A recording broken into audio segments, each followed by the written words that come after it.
Oi, oi pessoal, vamos para a nossa revisão aqui, né? Nosso capítulo 5, Arte, Sociedade e Política, tá? Nós vamos falar sobre a questão do teatro naturalista, do drama burguês, teatro épico, teatro revolucionário, tá? Figura do encenador, tá bom? Primeira coisa que a gente precisa saber é que quando a gente imagina o trabalho dos atores e atrizes, a gente pensa sempre na interpretação naturalista. O que é interpretação naturalista?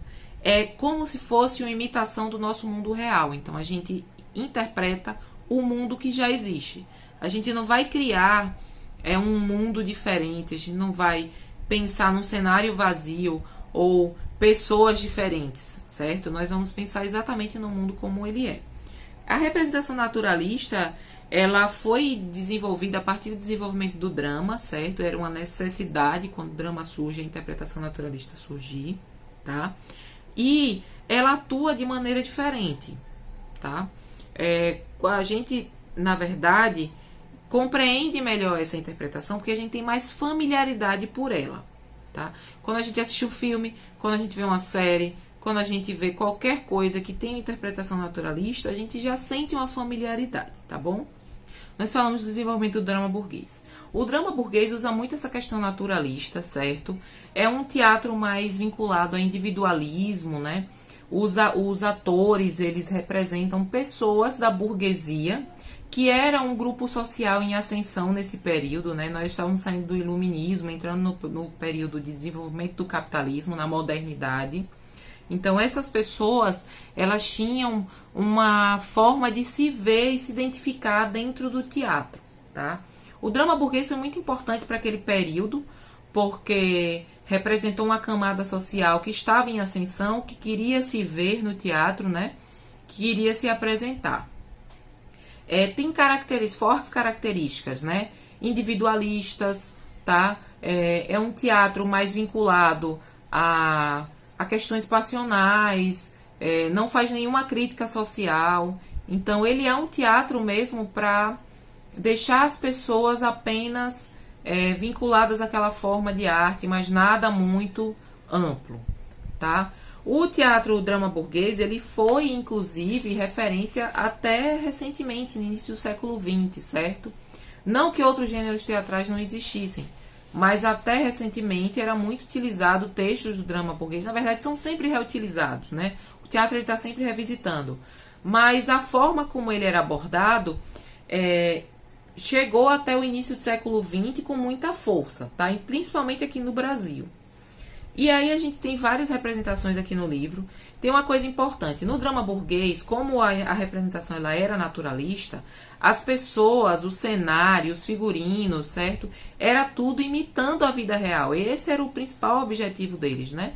Imitar a vida real, falar sobre coisas do cotidiano, coisas frívolas, tá? Era apenas um entretenimento.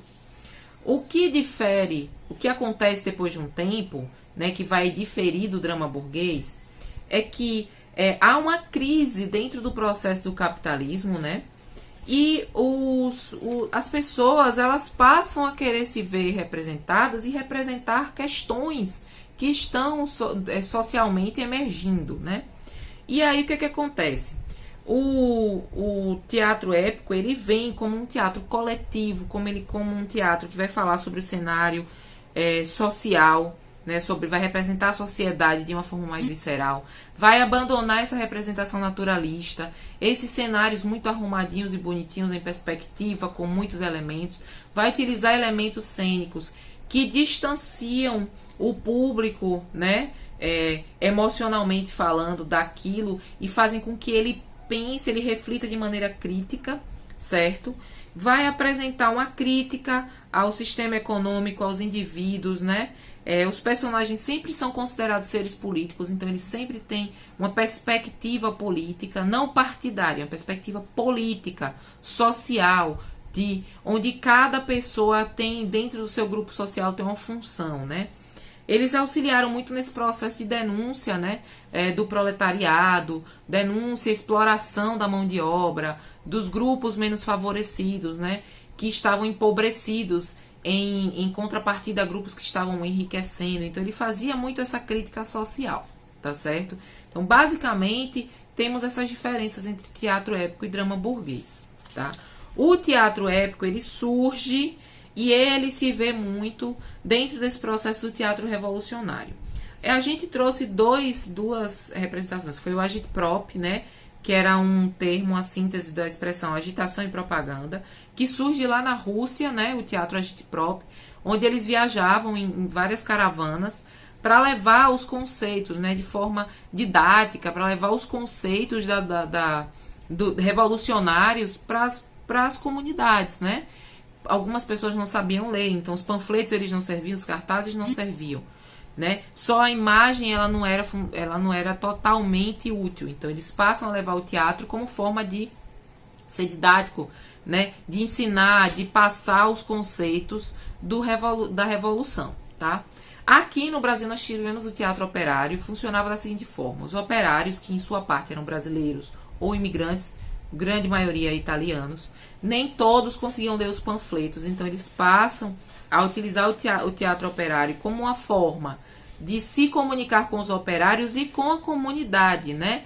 De mostrar a sua reivindicação, de mostrar como as pessoas elas tinham necessidade daquela apresentação social, né? Como as pessoas elas tinham necessidade de mudanças. Então, o teatro operário ele muito vinculado ainda àquela questão do teatro épico também, né? Coletivista, social, todos os seres são políticos. Eles vinham também de forma didática falar sobre processos revolucionários, processos sociais, tá? E isso ficou muito em alta durante um bom tempo, tá, gente? Então, a gente precisa entender essa questão do teatro épico, do drama burguês, do teatro revolucionário. Teatro revolucionário está dentro do teatro épico, tá? Que combate completamente os valores do drama burguês, tá? Então, eles são opostos, tá?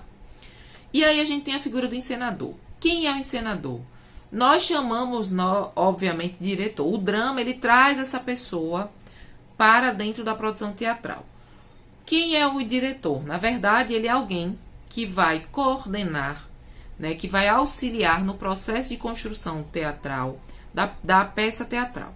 Então, ele vai ter uma visão de fora, né, diferente dos atores que têm uma visão intimista do seu personagem, do personagem com quem eu enceno, tá? O diretor, o encenador, ele vai ter uma visão de fora, então ele vai poder orientar melhor.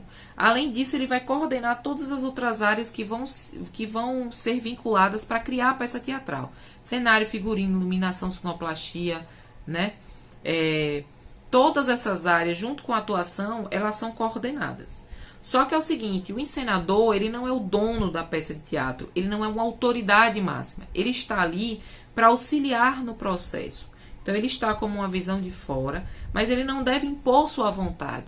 Os atores, eles têm que construir coletivamente, certo? O encenador, ele está ali para auxiliar nesse processo de construção coletiva, tá? Então, alguns termos que ele pode falar: explore essa intenção em sua fala, tente fazer a cena entrando aqui, nesse momento todos do coro se abaixam, caminhe lentamente pelo palco. São indicações do que pode acontecer dentro daquilo que eles estão fazendo.